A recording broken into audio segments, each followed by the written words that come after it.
They throw the coffee because she's too slow, bringing their third round of espresso martinis. The ceramic mug shatters against Elena Rossi's collarbone, sending scalding liquid down the front of her uniform, soaking through to her skin. She doesn't scream, doesn't cry, just stands there, trembling, while her notepad falls from her hands and coffee pools at her feet on the marble floor of Celestia. The entire restaurant goes silent. Elena's first thought, absurdly, is about the stain. The white button-down shirt is part of her uniform, and she only owns 2. Replacing it will cost $40 she doesn't have, not with rent due in 5 days and her student loans eating half her paycheck. Her second thought is darker, more dangerous. I can't afford to lose this job. Whoops. The word drips with theatrical mockery from the man in the $4,000 suit. His name is Bradley Hitchens, though Elena doesn't know that yet. Investment banker, recently promoted, drunk on expensive vodka and his own perceived importance. Guess your reflexes are as slow as your service. His companions erupt into laughter. 3 other men in their early 30s, all wearing watches that cost more than Elena's car, all riding the high of closing a deal that will net them 7-figure bonuses. If you're enjoying this story so far, don't forget to hit the like button and subscribe.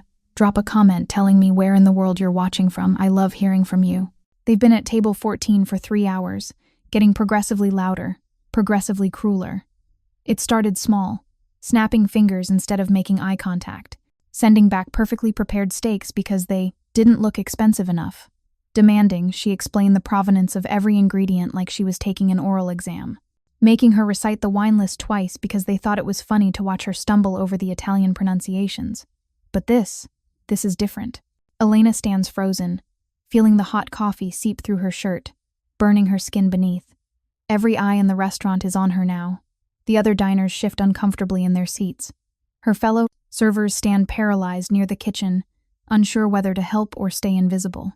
Even Marco, the head chef, has emerged from the back, his expression thunderous. You know what your problem is? Bradley leans back in his chair, gesturing with his whiskey glass. His eyes are glassy, cruel. You're too slow. We're important people. We just made $12 million today. 12 million. We don't have time to wait for. He waves dismissively at Elena. Whatever this is. His business partner, Marcus Chen, pulls out his phone. Smile for the camera, sweetheart. This is going viral. Slow waitress gets what she deserves. Elena's face burns, and it has nothing to do with the coffee still dripping down her chest. Humiliation is a physical thing, she realizes. It has weight. It has temperature. It sits in your stomach like stones and climbs up your throat like bile. Gentlemen. Her voice comes out steady despite the tears threatening to break free, despite the scalding pain spreading across her collarbone, despite the fact that her entire body is shaking. I apologize if our service hasn't met your expectations. Let me get you, Bradley mimics in a high-pitched voice, and more laughter follows. Marcus is definitely recording now, his phone pointed straight at her coffee-soaked uniform, capturing her humiliation in high definition. From the corner booth, a regular customer named Patricia Hayes watches the scene unfold with rising fury. She's 73, a retired civil rights attorney who comes to Celestia every Saturday for the osso buco. She's watched Elena work this floor for 8 months, always professional, always kind, even when customers didn't deserve it. This isn't right. Patricia's hand moves to her own phone. If these entitled jerks are going to record this poor woman's humiliation, then everyone should see what kind of people they really are. Elena bends down to pick up the broken ceramic, her hands shaking so badly, she can barely grip the pieces. A shard cuts her thumb. Blood mixes with coffee on the white marble.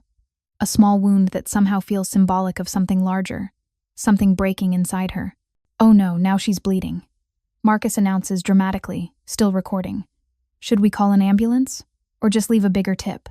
They dissolve into laughter again, the sound echoing through the elegant dining room like shattering glass. That's when Elena makes eye contact with Marco. The chef's face is dark with fury, his jaw clenched so tight she can see the muscle jumping. She knows what he's thinking. He wants to throw them out. He wants to call someone.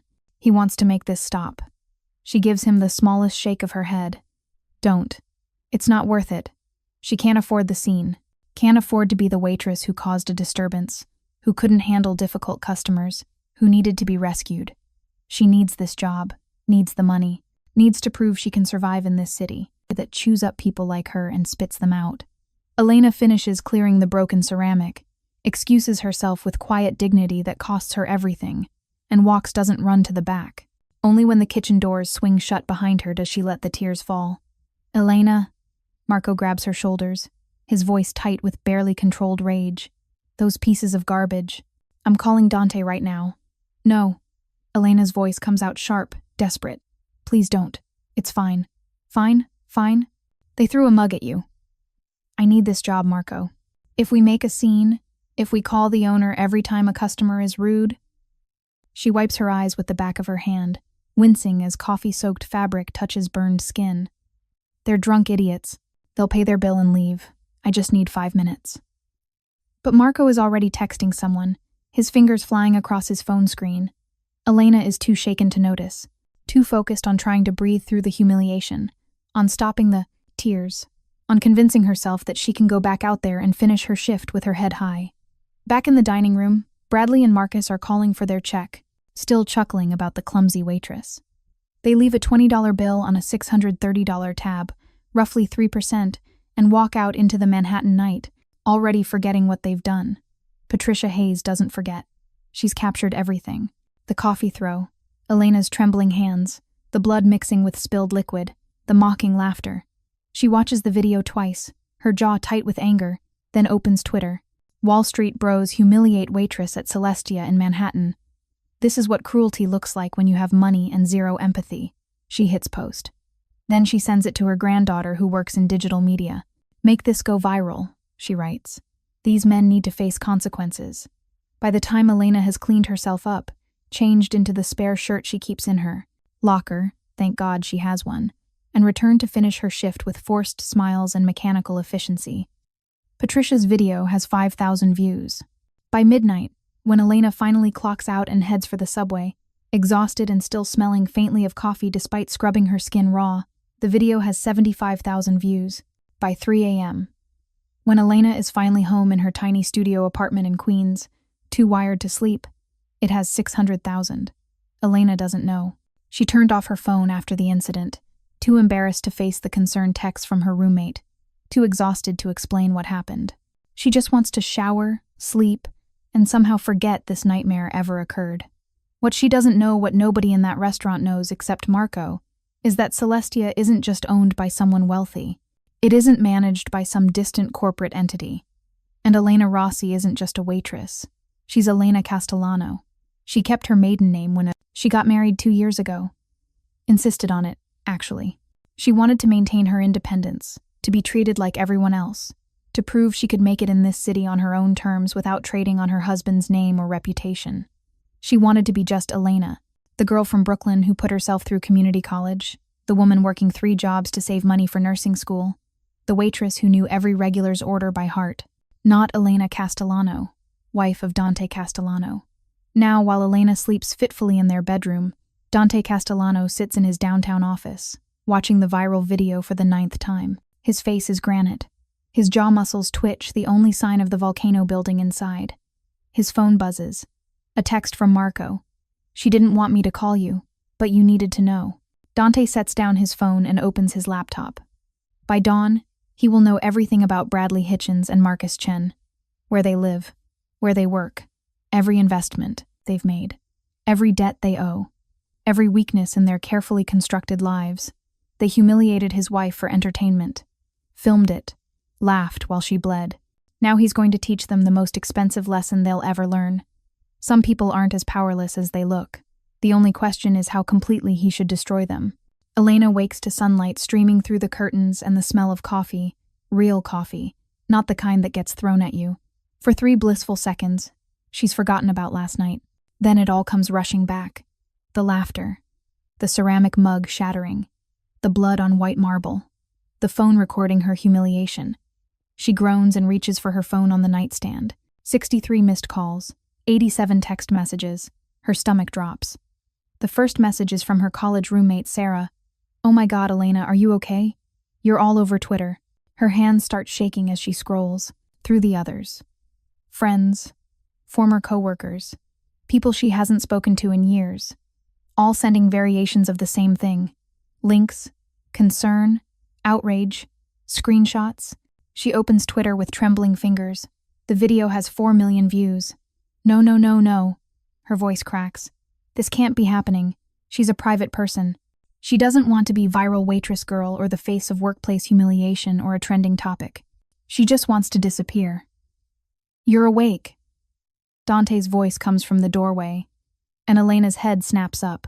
He stands there in dark slacks and a crisp white shirt, sleeves rolled to his forearms, looking like he's been up for hours. Which he has. His expression is carefully neutral, but Elena knows that look. She's been married to Dante Castellano for 2 years. She knows when he's operating in the cold, calculated space that precedes action. Dante, have you seen? She stops herself. Of course he's seen. Those dark eyes miss nothing. I've seen it. He crosses the room and sits on the edge of the bed, handing her a coffee cup. Drink, you need it. She takes a sip, but the coffee tastes like ash in her mouth. Everyone knows. The whole world has seen me standing there like an idiot while they... Her voice breaks. You stood there with dignity. His tone is flat. Too flat. You didn't break. You didn't give them the satisfaction.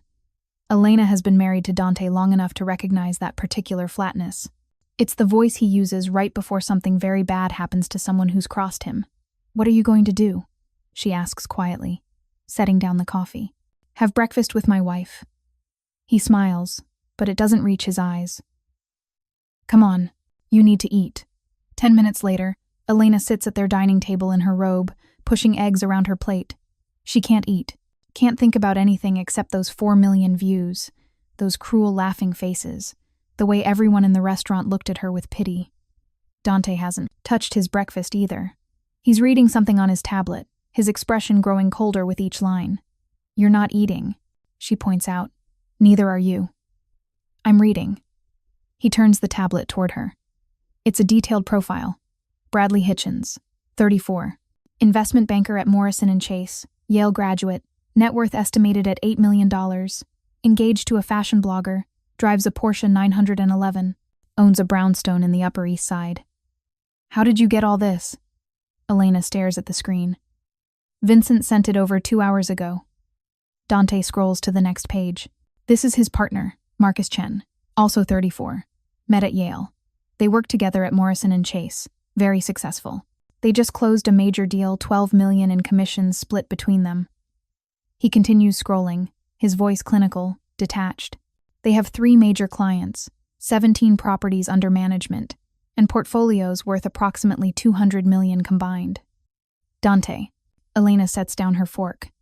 Their investments rely on relationships, reputation, the perception that they're winners. He looks up at her, and for the first time, she sees something that frightens her. Not anger, something colder. Strip away that perception, and everything else falls apart. Dante, please look at me. He sets down the tablet. His dark eyes meet hers, and Elena sees the full weight of what's coming.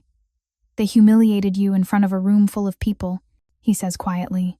Then they made sure millions more could watch. They treated you like garbage for their entertainment. And now I'm supposed to what? Let it go? Forget it happened? I just want it to go away. I don't want revenge. I want my life back. Your life? He pulls out his phone and shows her the screen. Headlines from 5 different news sites. Wall Street bros attack waitress video shows. Restaurant abuse Morrison. And Chase employees face backlash. After viral incident, they're already being exposed. Elena says, See? The internet is handling it. The internet will forget by Wednesday. Dante's jaw tightens. I won't. His phone buzzes. He glances at the screen. Vincent's here. I need to take this meeting. Meeting? Dante. It's Sunday morning. Business doesn't stop because it's the weekend. He stands, kissing the top of her head. Stay home today. Don't go to work. Don't answer any reporters. I'll handle everything. That's what I'm afraid of, she whispers. But he's already walking toward his home office, and Elena is left alone with cold eggs, and the sound of her life spiraling into something she can't control. Vincent Moretti has been Dante's consigliere for 12 years. He's a thin man in his 50s with silver-streaked hair and the kind of face that reveals nothing. When Elena first met him at their wedding, she thought he was an accountant. She wasn't entirely wrong, he just dealt with different kinds of numbers. Dante closes the office door behind them. Vincent is already setting up his laptop on the desk, movements efficient and practiced. Talk to me, Dante says. Vincent pulls up a flowchart on his screen. Morrison and Chase. Prestigious firm. But they're more fragile than they look. Hitchens and Chen are rising stars, but they're leveraged. Heavily. Define heavily. The brownstone Hitchens bought last year. 90% mortgage. His Porsche? Leased. The engagement ring for his influencer fiancé? Financed. He's living at the absolute edge of his income, banking on bonuses and commission checks. Vincent highlights another section. Chen's worse. He's got a gambling problem, private poker games in Midtown. Nothing obvious enough to flag at work. He's down about $200,000 in the past year. Been borrowing from his portfolio returns to cover it. Weaknesses, Dante says, leaning forward. 3 major ones. Vincent ticks them off. First, their reputation. Investment banking at that level is about client confidence. Any hint of instability, legal trouble, or public scandal, and clients start asking for reassignments. Second, their firm. Morrison and Chase has a morality clause in their employment contracts. Behavior that damages the firm's reputation is grounds for immediate termination without severance. Third, Vincent's smile is thin. Their clients are old money, conservative, family values, the kind of people who don't appreciate their investment advisors going viral for abusing service workers.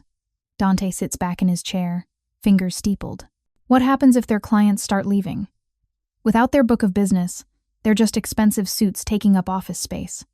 Morrison and Chase doesn't keep dead weight. They'd be out in a week. And without Morrison and Chase, no firm in the city would touch them, not after a public scandal. Vincent pulls up another screen. I've already started preliminary work. 3 of their major clients are people we have relationships with, not direct control, but influence. 1 phone call, expressing concern about the viral incident, wondering if their investments are being managed by people with judgment issues. Dante studies the names on the screen. The Berkowitz Family Trust, Hartman Industrial Holdings, the Chen Rothstein Fund. Combined portfolio value, $90 million. How long until those clients request new advisors? Dante asks.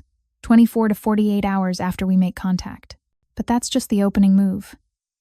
Vincent switches to a different file. The real leverage is Morrison and Chase itself.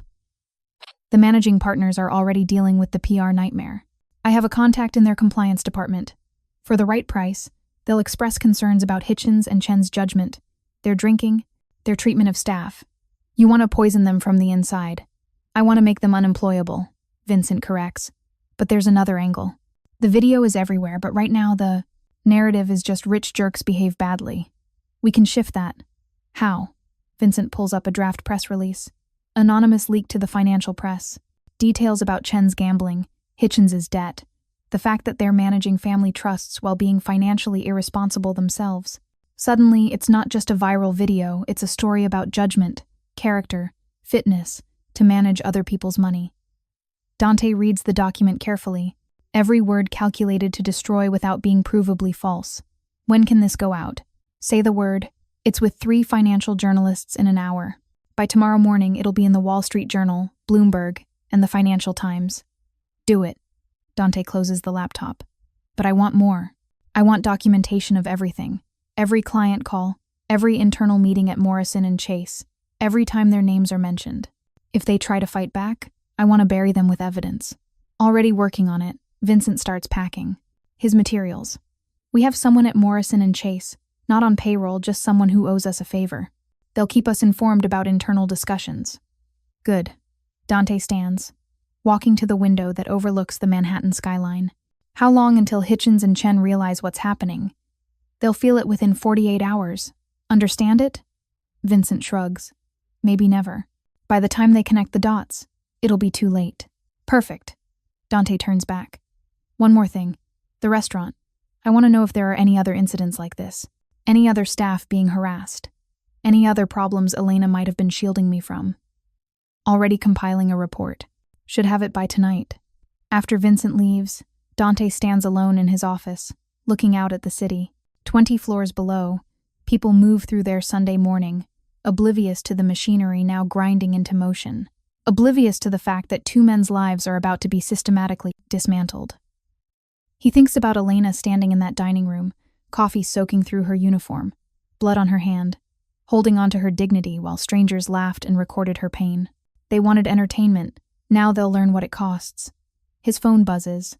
A text from Marco. Media outside the restaurant. At least 4 news vans. They want to interview staff about the incident. Dante types back quickly. Tell everyone no comment. Direct all press inquiries to our attorney.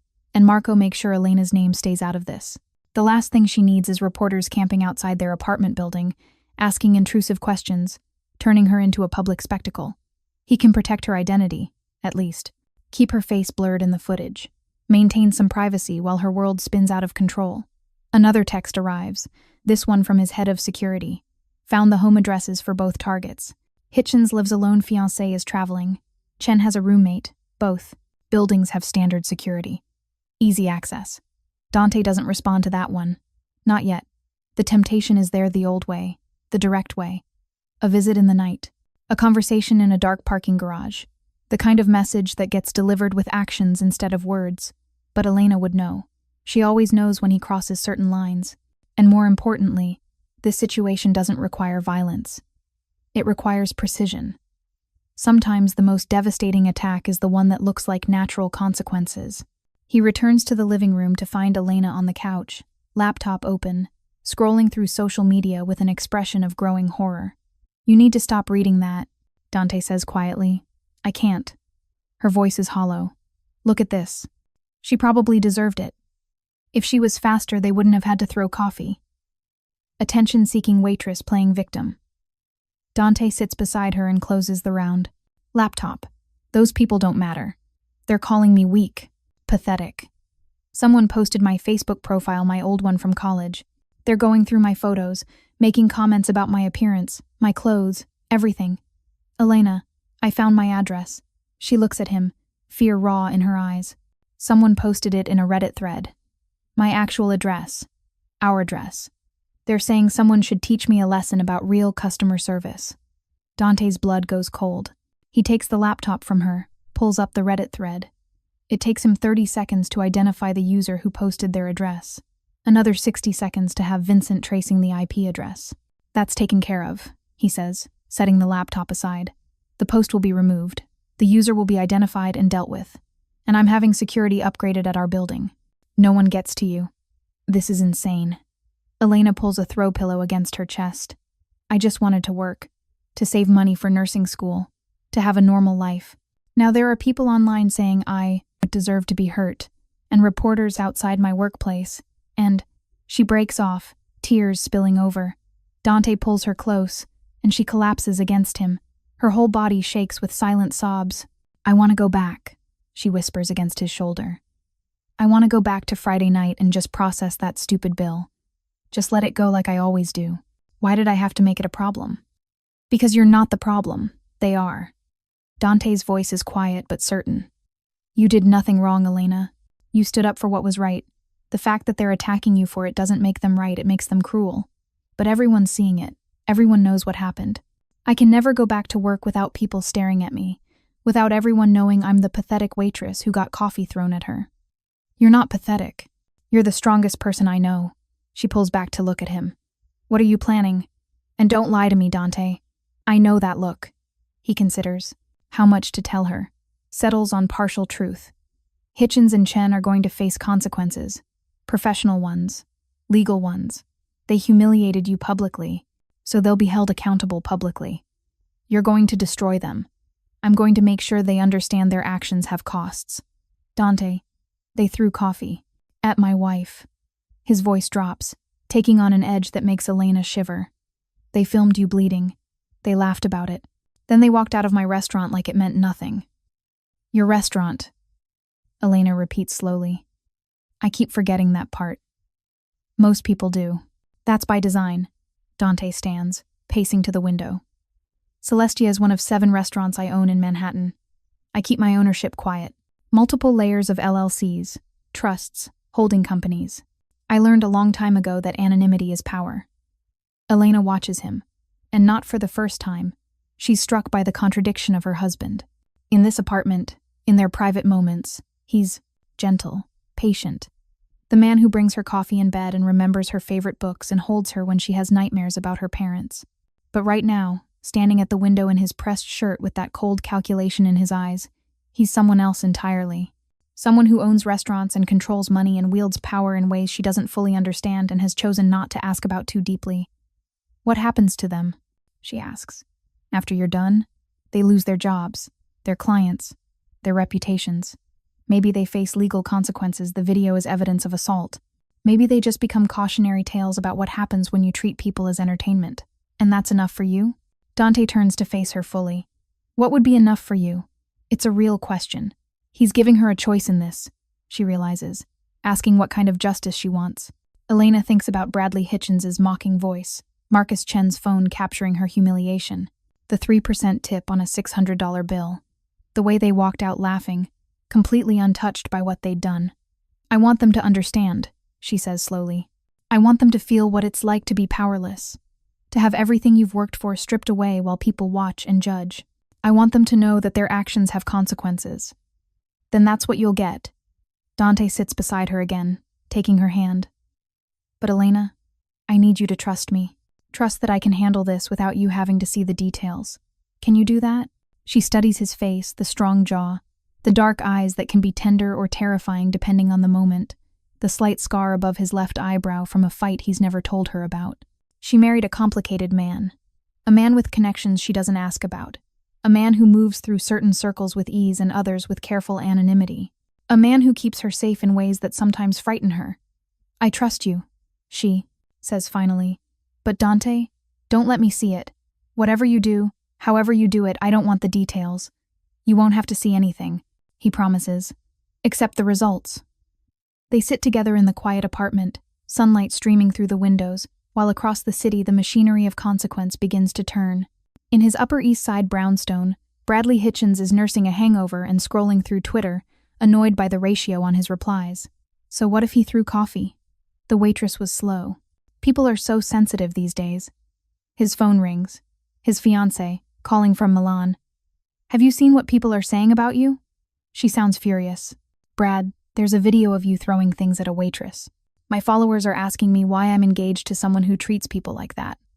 It's being blown out of proportion, babe. She was terrible. We left a tip. You left $20 on $600. That's 3%. And you threw coffee at. She was fine. It was just, my PR team is advising me to distance myself from you until this blows over. Brad, this is bad. Really bad. I can't be associated with this kind of thing. My brand is about empowerment and kindness. Your brand? Bradley feels the first flutter of real concern. Jess, you're not actually. I need some space. We'll talk when I get back. She hangs up. Bradley stares at his phone, irritation mixing with something closer to anxiety. He opens Instagram. His fiancée has 400,000 followers. If she makes a statement distancing herself from him, if she breaks off the engagement publicly. He shakes his head.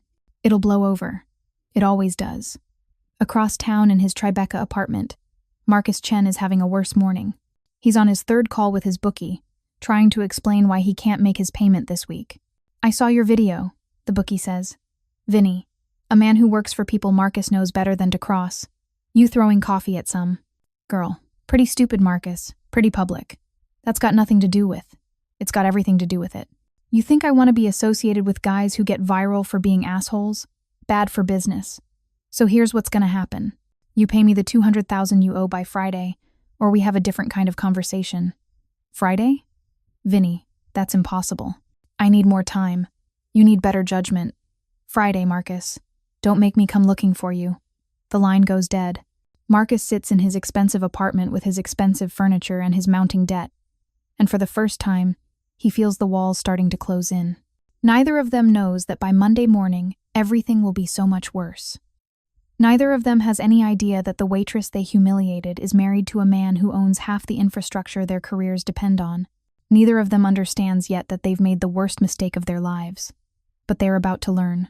Monday morning arrives like a blade. Elena wakes early, anxiety churning in her stomach. She's supposed to work tonight, and the thought of walking into Celestia, of facing her coworkers, of serving customers who might recognize her from the video, makes her want to pull the covers over her head and never emerge.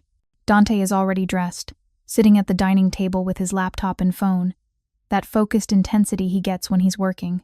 Coffee's ready, he says without looking up. And I had groceries delivered. There's bread, eggs, fruit. Elena pours coffee and sits across from him. You didn't sleep much. Had work to do. On a Sunday night? Some things can't wait. He finally looks up, his expression softening. How are you feeling? Terrified. Humiliated. Like I want to call in sick for the rest of my life. You don't have to go in tonight. Marco said you can take as long as you need. If I don't go back, they win. Elena wraps her hands around her coffee mug. They get to chase me away from a job I need, from people I care about. I can't let them have that. Dante studies her face, and something like pride flickers in his eyes. You're sure? No, but I'm going anyway. His phone buzzes. He glances at it, and the smallest smile crosses his face. Not warm, calculating. What? Elena asks. Vincent. Morrison and Chase opened an internal investigation into Hitchens and Chen this morning. The video triggered their morality clause review. Elena's coffee cup stops halfway to her mouth. Already? The managing partners don't appreciate their firm being associated with viral abuse videos. Bad for their brand. Dante returns to his laptop. 3 of their major clients also requested calls this morning, expressing concerns about the judgment of their advisors. I made some calls. Expressed concerns to people who value my opinion. The rest is their clients making informed decisions. Elena should probably feel guilty. Should probably tell him to stop. That this is too much. But she remembers Bradley Hitchens' mocking voice, Marcus Chen's phone recording her pain, and she can't quite muster sympathy for their consequences. What happens now? She asks. Now we wait and watch them scramble. By noon, Bradley Hitchens is in the worst meeting of his professional life. He sits in a conference room on the 47th floor of Morrison and Chase, facing 3 managing partners and the head of HR. Through the floor-to-ceiling windows, Manhattan sprawls below, oblivious to his unraveling career. The Berkowitz Family Trust called this morning. Margaret Sullivan, senior partner, says. Her voice is ice. They're requesting new advisors. They specifically cited concerns about the viral video and whether someone with such poor judgment should be managing their portfolio. That video is being blown out of proportion. Bradley tries. It was just what? Just assault? Just humiliating an employee? Just behavior that directly contradicts every value this firm claims to represent? Margaret leans forward. The Hartman Industrial account also called. And the Chen Rothstein Fund. That's 3 of your 5 major clients, Bradley. $90 million walking out the door because you couldn't control yourself in a restaurant. Bradley feels sweat forming on his collar. I can fix this. I'll reach out personally, apologize. You'll do no such thing. Any communication with those clients goes through me now. If you're hooked on this story, make sure to subscribe and turn on notifications so you never miss an upload. Your support means everything and helps me bring you more emotional stories like this one. Margaret slides a document across the table. This is a suspension notice. Effective immediately, you're on unpaid administrative leave while we conduct a full investigation into your conduct. Suspension. You can't. We absolutely can. Read your employment contract, specifically the section about behavior that damages the firm's reputation. The head of HR, a man named Richard, speaks up. You're lucky we're not terminating you outright. But the video has 4 million views, Bradley. We have to show we're taking this seriously. What about Marcus? He was there too. Mr. Chen is in an identical meeting 2 floors down, Margaret says coldly. Don't worry, we're handling this equitably. Bradley leaves the building an hour later, his access card deactivated, his company laptop confiscated, his career hanging by a thread. He tries calling Marcus, but the call goes to voicemail. He doesn't know that Marcus is having an even worse day, because Marcus's gambling problem is no longer private. In a different conference room, Marcus faces the same managing partners plus 1 additional presence, a compliance officer who's asking very pointed questions about irregularities in his expense reports and unexplained withdrawals from his commission account. These transactions, the compliance officer says, highlighting entries on a spreadsheet, don't match any business expenses we can verify. Where did this money go, Mr. Chen? Marcus. He feels the room tilting. Someone leaked his financial records. Someone gave Morrison and Chase evidence of his gambling debts, his desperate borrowing, his spiral into the kind of liability that firms like this can't tolerate. I can explain. He starts, but he can't. There's no explanation that makes this okay. By 3 p.m., both Hitchens and Chen are suspended. Their clients are being reassigned, and the firm is preparing a public statement distancing themselves from recent events involving employees who do not represent Morrison & Chase values. By 5 p.m., that statement is on Bloomberg, the Wall Street Journal, and the Financial Times. By 6 p.m., when Elena is getting ready for her shift at Celestia, the story has evolved from viral video of abuse to Wall Street advisors suspended after assault, financial irregularities exposed. Dante watches the coverage from his office, Vincent beside him tracking the fallout in real time. Both suspended without pay. Vincent reports. Hitchens is panicking, his mortgage is due in 2 weeks, and he's got about $5,000 in liquid assets. Chen's bookie called him 3 times today. He's not answering. Good. Let them feel it. Dante closes his laptop. What about the restaurant? Elena's going in tonight. Handled. I've got 2 of our people working the floor as customers. They'll be watching. If anyone gives her trouble, if any reporters try to approach her, they'll intervene quietly. And her identity? Still protected. The media has her first name only, and the video footage stays blurred. As far as the public knows, she's just Elena the waitress. Dante nods, satisfied. It's not enough, not nearly enough for what they did to her, but it's a start. The slow squeeze, the systematic dismantling of everything they've built. Violence is quick and satisfying, but it leaves bodies and evidence and complications. This way is cleaner. This way looks like natural consequences. This way, when they're broke and disgraced and unemployable, they'll never know for certain who orchestrated their fall. They'll just know they should have been kinder to that waitress. His phone buzzes. Elena, texting from home, about to leave for work. Nervous but ready. Thank you for everything. He texts back, you've got this, and you're not alone. Across the city, in her tiny shared bathroom, Elena stares at her reflection. She's wearing her Celestia uniform, black pants, white shirt, black vest, professional, unremarkable, but she feels like she's wearing armor. She can do this. She survived the worst moment. Now she just has to survive the aftermath. Her phone buzzes with messages from coworkers. Sarah, we've got your back tonight. Anyone gives you trouble, we're handling it. Marco, table assignments are light for you today. Just ease back into it. And I'm watching everything. Patricia Hayes, proud of you for going back. That takes real courage. See you Saturday for Osso Buco. Elena smiles despite her nerves. She's not as alone as she feels. She heads for the subway, unaware that in buildings across Manhattan, 2 men's lives are collapsing in slow motion, unaware that her husband is orchestrating their destruction with surgical precision, unaware that the worst is yet to come for Bradley Hitchens and Marcus Chen.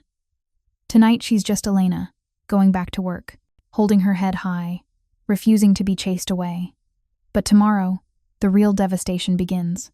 Elena's first table back is a couple in their 60s, tourists from Seattle celebrating their anniversary. They don't recognize her, don't know about the video, just smile warmly and order the Branzino special and a bottle of Pinot Grigio. Thank you so much, dear, the woman says when Elena brings their appetizers. The service here is wonderful. It's such a simple, normal interaction that Elena feels tears prick her eyes. She excuses herself quickly, heading to the wait station where Sarah is polishing wine glasses. You okay? Sarah asks, quietly. Yeah, just that couple at table 7. They were nice. Most people are nice, Elena. The assholes are just louder. Sarah sets down her polishing cloth. You've been working here 8 months. You know our regulars. You know this room. Don't let 2 drunk idiots steal that from you. Elena nods, squaring her shoulders. Sarah's right. She belongs here. She's good at this job. 2 terrible customers don't erase 8 months of professionalism. The night proceeds in careful normalcy. Elena serves 5 tables. Nobody throws anything. Nobody records her. A few customers seem to recognize her. Their eyes linger a moment too long. Their smiles are a shade too sympathetic, but nobody says anything. At table 12, the table where it happened, a businessman orders the risotto and leaves a 40% tip with a note. For excellent service. Don't let the bastards win. Elena pockets the note and feels something unclenching in her chest. She's going to be okay. What she doesn't see is the 2 men at the bar who've been there since the restaurant opened. One is reading the Wall Street Journal. The other is scrolling through his phone. Both are watching everything with trained awareness, reporting back to Vincent every 30 minutes. No incidents. She's handling it well. Place is actually busier than normal. Looks like supportive customers. At 10 p.m., Marco catches Elena in the kitchen. You did good tonight. Really good. It wasn't as bad as I thought. It's going to get easier. He hesitates. Dante called twice to check on you. Elena smiles despite herself. He's protective. He's something, Marco says carefully, and Elena hears the weight of things unsaid. Marco has worked for Dante for 5 years. He knows more than Elena does about her husband's world, about the reach of his influence, about the kind of man you don't cross. She's never asked Marco for details. Some things are safer not knowing. By midnight, Elena is exhausted but intact. She survived. That's enough for now. She heads for the subway, pulling her coat tight against the October wind. She doesn't notice the black car that's been idling across the street since her shift ended. Doesn't see the driver report her safe departure to the security team Dante has watching her. She just heads home, where Dante is waiting with leftover pasta and questions he doesn't ask because he can see the answer in her posture. She's okay. Shaken, but okay. Proud of you, he says, pulling her into a hug. Elena breathes in the familiar scent of his cologne, expensive and subtle. I keep waiting for the other shoe to drop. What do you mean? This feels too easy. Like they're just going to get suspended for a few weeks, do some PR apology, and everything goes back to normal. Dante's smile is cold against her hair. Trust me, nothing is going back to normal for them. He's right. Tuesday morning, Bradley Hitchens wakes to a new nightmare.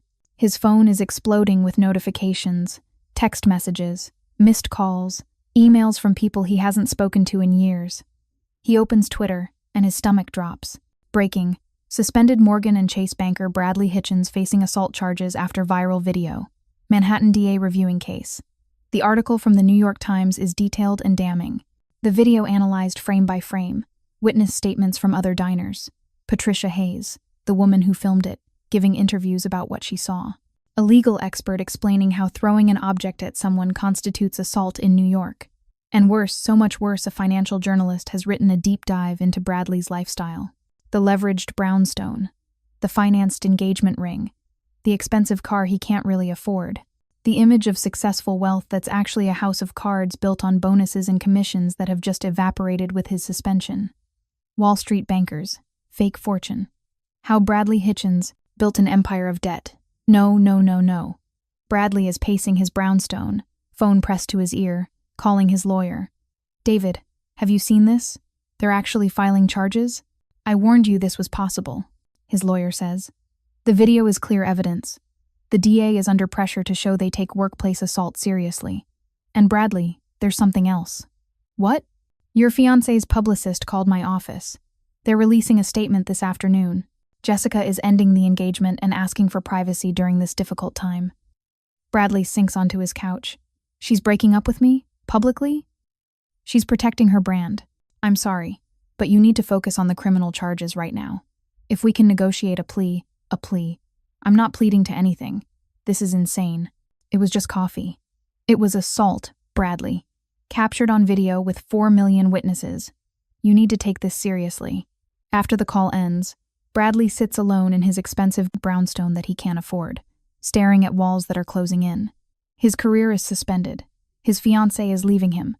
The DA is building a case, and he still has no idea why this is happening with such coordinated precision. Across town, Marcus Chen's Tuesday is even worse. He's in his apartment when the knock comes. 3 sharp raps that make his heart stop because he knows that knock. Vinny doesn't call anymore. He visits. Marcus opens the door to find 2 men in dark suits. Not Vinny, his enforcers. Mr. Chen, the larger one says, voice flat. Vinny's disappointed. You missed the Friday deadline. I need more time. The suspension, I've got money coming, I just need... Vinny's done waiting. Here's what's happening. You've got 72 hours to deliver 200,000. Or we start collecting in other ways. Your apartment, your car, that nice watch you're wearing. That's not enough to cover. Then you better get creative. The man leans in close. And Marcus? Vinny saw your video. The coffee thing. He thinks you're stupid and bad for business. That means you're on thin ice. Don't make this worse. They leave, and Marcus collapses against his door. 200,000 in 72 hours. Impossible. Even if he liquidates everything, his car, his furniture, the small investment account he's got left, he'll maybe hit 60,000. His phone rings. Morrison and Chase HR. Mr. Chen, this is Richard from Human Resources. We need you to come in this afternoon. Some additional questions have come up regarding your financial irregularities. What kind of questions? The kind best discussed in person with legal counsel present. Can you be here at 2 p.m.? Marcus agrees because what choice does he have? He spends the next 3 hours trying to find a lawyer he can afford, which is difficult when you're suspended without pay and have $200,000 in gambling debt. By 2 p.m., sitting in the same conference room where he was suspended, Marcus understands the full scope of his collapse. They have everything. Every unauthorized withdrawal, every personal expense charged to the firm, every time he used his company card for something that wasn't business. It's all there, documented, highlighted, impossible to deny. These actions constitute fraud, Mr. Chen, Richard says. We're terminating your employment effective immediately, and we'll be referring this matter to law enforcement. You're firing me? We're terminating you for cause, which means no severance, no benefits, and we'll be pursuing recovery of funds you misappropriated. Margaret Sullivan slides a document across the table. You stole from this firm, Mr. Chen. That's not a suspension issue. That's a criminal matter. Marcus leaves the building in a daze. Fired. Broke. Under criminal investigation. And Vinny's people are still expecting $200,000 in 72 hours. He sits on a bench in Madison Square Park, watching people live their normal lives, and tries to figure out how everything fell apart so fast. The video was Sunday. By Tuesday, he's lost everything. It doesn't feel like random consequences. It feels coordinated, orchestrated. But who has that kind of power? Who would care that much about a waitress? Tuesday night, Elena is clearing table 8 when her phone buzzes in her pocket. A text from Dante. Turn on the news. Channel 7. She slips into the break room where there's a small TV mounted on the wall. Sarah follows her. The news anchor is mid-story. Both men now facing significant legal troubles. Bradley Hitchens has been charged with assault and harassment. Marcus Chen was terminated today from Morrison & Chase amid allegations of financial fraud. The Manhattan DA's office says this case highlights the serious consequences of workplace violence. Oh my God, Sarah breathes. They actually charged them. Elena watches the screen, numb. She should feel satisfied. Should feel like justice is being served. But mostly she feels overwhelmed by the speed and scope of the destruction. This is what you wanted, right? Sarah asks carefully. For them to face consequences? I wanted them to understand what they did was wrong. I wanted... Elena stops. What did she want? She didn't want this media circus. Didn't want to be the center of a news story. Didn't want her moment of humiliation analyzed on television. She wanted her dignity back. And somehow these consequences feel too big, too coordinated, too fast. Her phone buzzes again. Dante, can you come home after your shift? We need to talk. Elena's stomach tightens. That phrasing "we need to talk" is never good. She finishes her shift on autopilot, her mind spinning. By the time she walks into their apartment at 11:30 p.m., Dante is waiting in the living room with Vincent. Elena, Dante stands. Sit down. Please. What's wrong? Nothing's wrong. But there's something you need to know. He exchanges a look with Vincent, who nods and quietly excuses himself. Once they're alone, Dante takes Elena's hand. The charges against Hitchens and Chen, the investigation into Morrison and Chase, the way everything's falling apart for them so quickly. I know, Elena says quietly. It's you. You're making this happen. Not just me, Vincent, our lawyers, people who owe me favors. But yes, he doesn't look away from her. I'm dismantling their lives, Elena, systematically, because they hurt you. How far is this going to go? As far as it needs to. His jaw tightens. Hitchens will be convicted of assault. He'll lose his career, his brownstone. His fiancée already lost that, actually. Chen's going to prison for fraud. Both of them will be unemployable in finance. Broke, disgraced, cautionary tales. Elena pulls her hand away, standing, pacing to the window. Below, Manhattan glitters with indifferent light. And you did all this in 3 days? I had help, and they made it.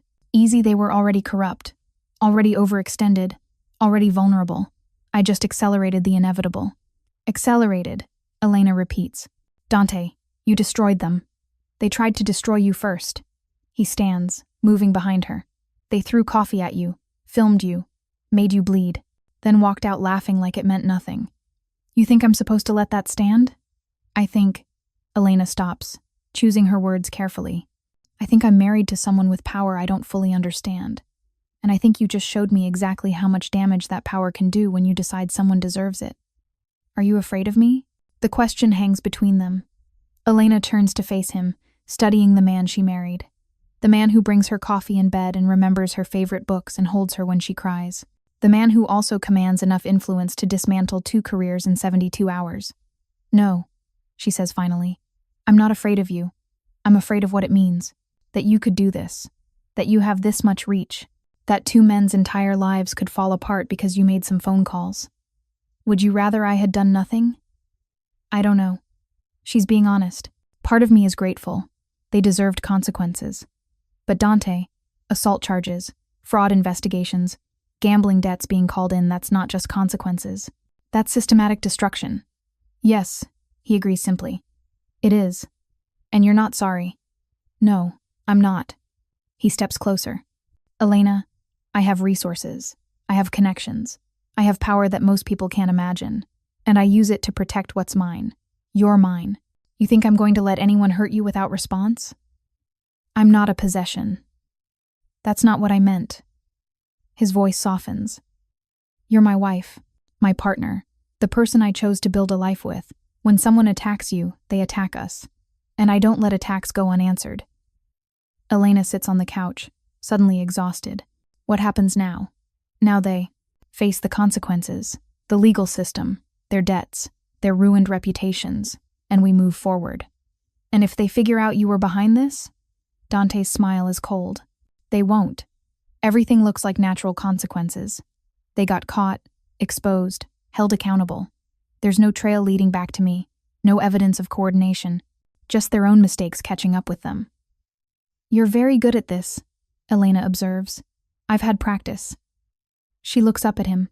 How many times have you done something like this? Destroyed someone who crossed you? Does it matter? It might. Dante sits beside her, and for a long moment, he's silent. Then, 4 times before this, once when I was 26, someone tried to muscle in on one of my restaurants.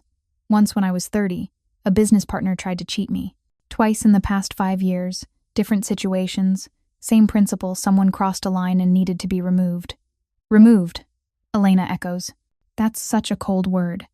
It's an accurate word. I don't kill people, Elena. I'm not a monster. But I do remove threats. Permanently. Legally when possible, through other means when necessary.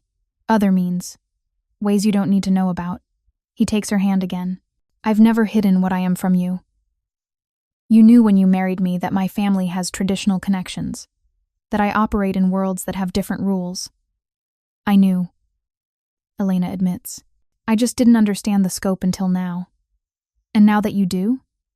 She thinks about Bradley Hitchens losing everything, Marcus Chen facing prison, the speed and precision of their destruction, the way Dante wielded power like a scalpel, cutting away their lives piece by piece. She should be horrified, should be morally outraged, should be questioning her marriage to a man capable of this kind of calculated vengeance. Instead, she remembers standing in that dining room with coffee burning her skin, with blood mixing with liquid on white marble, with strangers, laughing at her pain. And she can't quite muster sympathy for the men who did that to her. Now, she says quietly, I understand what you meant when you said I'm not alone, that you'll protect me. Always, Dante promises, whatever it takes. They sit together in the quiet apartment, the city humming beyond their windows. Elena leans her head on his shoulder, and Dante wraps his arm around her, and neither of them talks about the 2 men whose lives are collapsing, or the machinery of consequence still grinding forward. Some things are better left in the shadows where Dante operates best. Wednesday brings the avalanche. Bradley Hitchens receives formal termination papers from Morrison and Chase. His brownstone goes into foreclosure proceedings, 3 missed mortgage payments, and the bank is done waiting. His Porsche is repossessed from the street outside his building. A humiliating spectacle captured by a neighbor and posted to Twitter. His ex-fiancée's statement goes viral. After careful reflection, I cannot associate myself with someone whose values and actions contradict everything I stand for. I wish Bradley healing and growth, but our engagement is over. Translation. She's protecting her brand by throwing him under the bus. Bradley's lawyer calls with worse news. The DA is pushing hard. They want to make an example of you. Workplace assault is getting a lot of attention lately. And you're the perfect test case. Wealthy, entitled, caught on camera. They're offering a plea 90 days jail time, community service, probation, restitution to the victim. 90 days? I'm not going to jail over spilled coffee. Then we go to trial, and you risk a year. Bradley, you need to be realistic. The video is devastating. Every jury in Manhattan will convict you. Bradley hangs up and stares at the walls of his empty brownstone. Everything he built, the image, the lifestyle, the appearance of success is gone. Stripped, and away in 5 days. How did this happen so fast? Marcus Chen doesn't have the luxury of asking questions. He's in a police station in Midtown, being questioned about fraud at Morrison and Chase. They have everything: documents, emails, transaction records. His lawyer, a public defender who looks exhausted, keeps trying to get him to cooperate. If you provide testimony about other financial irregularities at the firm, the DA might reduce charges, the lawyer says. I don't know about other irregularities. I made mistakes. You embezzled $60,000, Mr. Chen. That's not a mistake. That's a felony. After 3 hours of questioning, Marcus is released on bail he can't afford. His parents had to mortgage their house to cover it. The shame of that call explaining to his immigrant parents who sacrificed everything for his education, that he's a criminal, that he's disgraced, and that their American dream son is facing prison, was worse than the arrest itself. He walks out of the police station into bright afternoon sun and doesn't know where to go. His apartment is being emptied by Vinny's people. His parents aren't speaking to him. His friends have gone silent, distancing themselves from the scandal. He stands on the sidewalk and tries to piece together what happened. The video was Sunday. By Wednesday, he's lost his job, his apartment, his freedom. He's facing criminal charges, buried in debt, completely alone. It's not random. Can't be random. Someone orchestrated this. Someone wanted him destroyed. The waitress. It has to be connected to the waitress. But she's nobody. Just some girl who worked at a restaurant. How could she have this kind of power? Unless. Marcus pulls out his phone and does what he should have done 5 days ago. He researches Celestia restaurant. Ownership structure. Management. It takes 20 minutes of digging through corporate filings and LLC registrations before he finds it. Celestia is owned by a holding company. That holding company is owned by another company. That company is owned by a trust. That trust was established by the Castellano family. Castellano. Marcus's blood goes cold. The Castellano family is one of the most powerful crime families in New York. Everyone in finance knows to avoid them, not because they're violent street criminals, but because they've evolved. They own legitimate businesses. They have connections everywhere. They're untouchable. And the waitress they threw coffee at might be connected to them. He calls Bradley. We need to meet. Now. Thursday afternoon, Bradley and Marcus sit in a coffee shop in Greenwich Village, both looking like they haven't slept in days. Which they haven't. Tell me again, Bradley says, his voice hollow. Marcus slides his laptop across the table, showing the corporate ownership trail. Celestia is owned by the Castellano family, through layers of companies and trusts. But it's theirs. That waitress. He can't finish the sentence. You think she's connected to them? I think we threw coffee at someone protected by the most powerful crime family in New York, and now we're both destroyed. You think that's coincidence? Bradley stares at the screen. 5 days ago, he was successful, engaged, on top of the world. Now he's broke, alone, facing jail time, and it's all connected to one moment. One stupid, drunk decision to throw coffee at a slow waitress. What do we do? He asks. I don't know. Apologize? Beg for mercy? Marcus laughs bitterly. It's probably too late. We could go to the police. And say what? A crime family destroyed us, using completely legal means?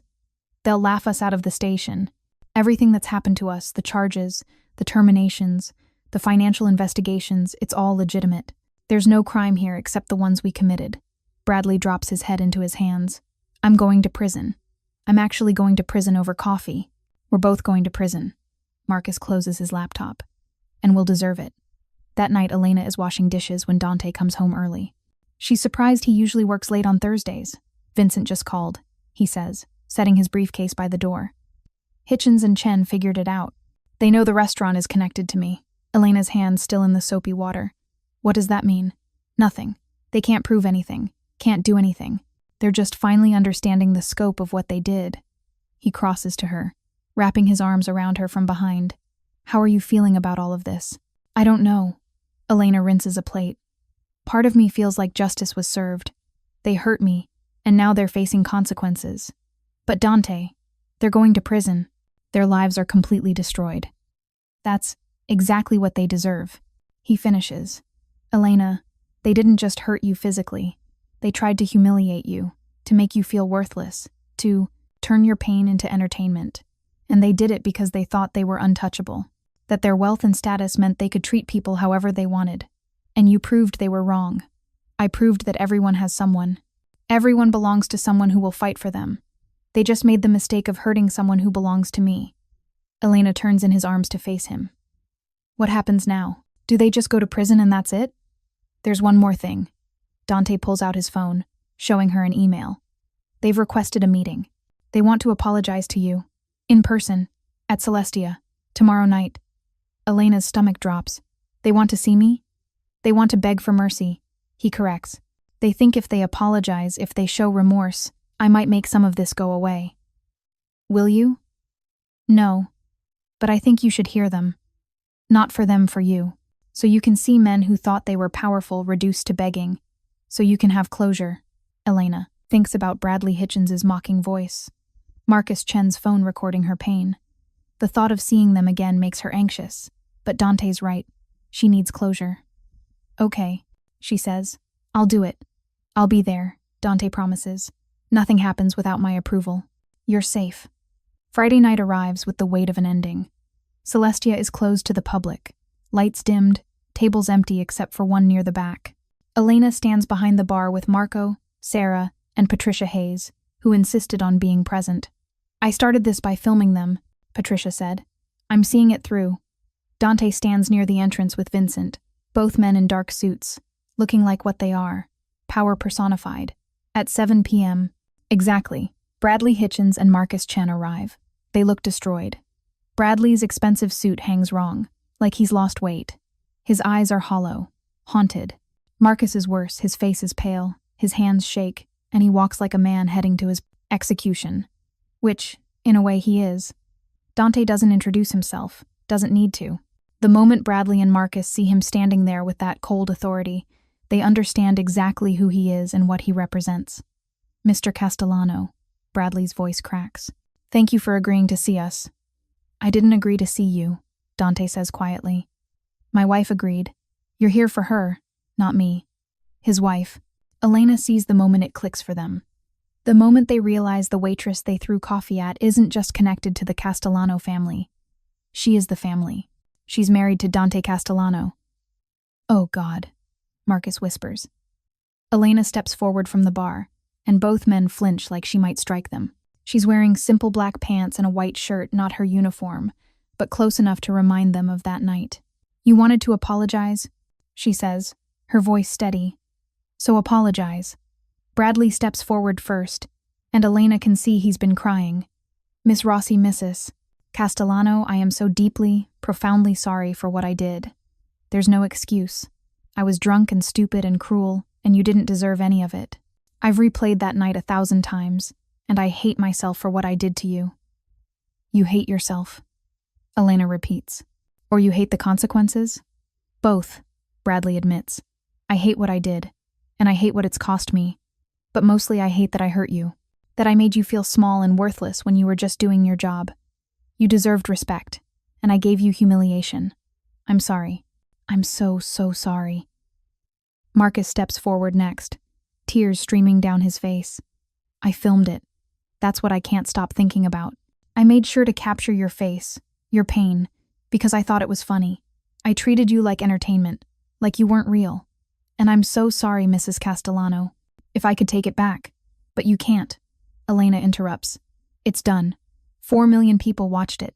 4 million people saw you throw coffee at me and laugh while I bled. That doesn't go away because you're sorry now. I know. Marcus's voice breaks. I know. But I needed you to hear it anyway. You deserved better. You deserved basic human decency. And we gave you cruelty. I'm ashamed of who I was that night. Elena looks at these two broken men, and she tries to find satisfaction in their destruction. They're losing everything. Their careers, their freedom, their futures, Everything they built is collapsing. This is justice, isn't it? But standing here watching them beg, she mostly feels tired. I accept your apology, she says finally. Not because it changes anything, not because it makes what you did okay, but because I need to move forward, and holding on to anger doesn't help me. She steps closer, and both men go very still. What you did hurt me, Elena continues. The coffee, the humiliation, the video, all of it. But what hurt worse was the assumption that you could do it, that I was beneath your consideration, that my dignity was worth less than your entertainment. I know, Bradley whispers. I hope you do. I hope every time you sit in that prison cell, you remember the waitress whose life you tried to ruin for fun, and I hope you learn something from this. Her voice strengthens. That power isn't about how much money you have or how important you think you are. Real power is how you treat people who can't fight back, and you failed that test catastrophically. She turns to walk away, then stops. One more thing. I'm not just a waitress. I'm also a future nurse. I'm someone's daughter, someone's wife, someone's friend. I'm a person. Remember that the next time you interact with anyone in the service industry. She returns to the bar, and Dante steps forward. Bradley and Marcus look at him like condemned men facing a judge. Your apology means nothing to me, Dante says quietly. My wife accepts it, so you're free to go. But understand this. The consequences you're facing, the job losses, the criminal charges, the debt, the prison time, that's all on you. You made choices, and choices have costs. Did you? Marcus starts, then stops, fear overtaking curiosity. Did I what? Dante's voice is silk over steel. Coordinate your destruction? Make phone calls that accelerated your collapse? Use resources most people can't imagine to ensure you faced maximum consequences? He steps closer, and both men unconsciously step back. The answer is yes, Dante says simply. I did all of that. Because you hurt my wife, and I protect what's mine with everything I have. You're lucky I chose legal methods. There were other options, Messier options. But Elena wanted justice, not revenge. So you get to live. You just don't get to prosper. We understand, Bradley manages. Good. Now get out of my restaurant. They leave like ghosts. Two men who walked in with everything, and walked out with nothing left but regrets and consequences. After they're gone, Patricia hugs Elena tightly. You were perfect, sweetheart. Just perfect. Elena hugs her back, feeling the weight of the week finally lifting. It's over. Not healed, that will take time, but over. Dante approaches once the others have given her space. How do you feel? Tired, Elena admits. But lighter, like I can finally breathe. Good. He pulls her close. It's finished. They're finished. And we move forward. 3 months later, Elena walks into Celestia for her Saturday evening shift and feels normal for the first time in months. The video has faded from public consciousness. New scandals have replaced old ones. She's no longer viral waitress girl, she's just Elena again. Bradley Hitchens is serving his 90-day sentence in minimum security. He'll be out soon, broke and disgraced, starting over from nothing. Marcus Chen took a plea deal 2 years, eligible for early release if he cooperates fully with prosecutors investigating gambling operations. His parents visit him every week, slowly forgiving. Both men's lives are permanently altered. They'll never work in finance again, never regain what they lost. But they're alive. They have a chance to rebuild, if they're smart enough to learn from their mistakes. Elena doesn't follow their cases anymore. She's moved on, enrolled in nursing school classes that start in January. Dante paid off her student loans as a gift, and she'd argued for 3 days before accepting that, yes, he can do that, and no, it doesn't make her dependent or weak, it makes her his partner. She serves her Saturday tables with her usual professionalism. The regulars know her. The new customers don't know about the video. Life continues. At table 12, a young couple orders the special and leaves a generous tip. No drama, no coffee throwing, just normal human kindness. After her shift, Elena finds Dante waiting outside in the car, something he's done every Saturday since the incident. Old habits from when she needed protection. You know you don't have to keep picking me up, she says, sliding into the passenger seat. I know, but I like it. He pulls into Manhattan traffic. How was tonight? Normal. Wonderfully. Boringly normal. Good. They drive through the city, and Elena watches the lights blur past. She thinks about the past 3 months, about how close she came to being broken by cruelty, about how Dante's protection, ruthless and absolute, gave her space to heal. "Thank you," she says quietly. "For what?" "For protecting me. For making them face consequences. For proving I'm not alone." Dante reaches over and takes her hand. "You're never alone, Elena. That's what marriage means. Your battles are my battles. Your pain is my pain. And anyone who hurts you answers to me. That's terrifying." Elena observes. "That's love," Dante corrects. And Elena realizes he's right. This is love in their world, fierce, protective, sometimes frightening in its intensity, but real, solid, the kind of love that doesn't just promise support, it delivers it with absolute certainty. They drive home through the glittering city, two people who learned that power comes in many forms. Bradley and Marcus learned it through destruction. Elena learned it through survival. And Dante proved what he'd always known. The strongest force isn't money or status or violence. It's the unwavering commitment to protect the people you love, whatever the cost. Thank you so much for watching until the end. If you loved this story, check out the other videos on your screen now. I think you'll really enjoy them. And don't forget to subscribe if you haven't already. See you in the next story.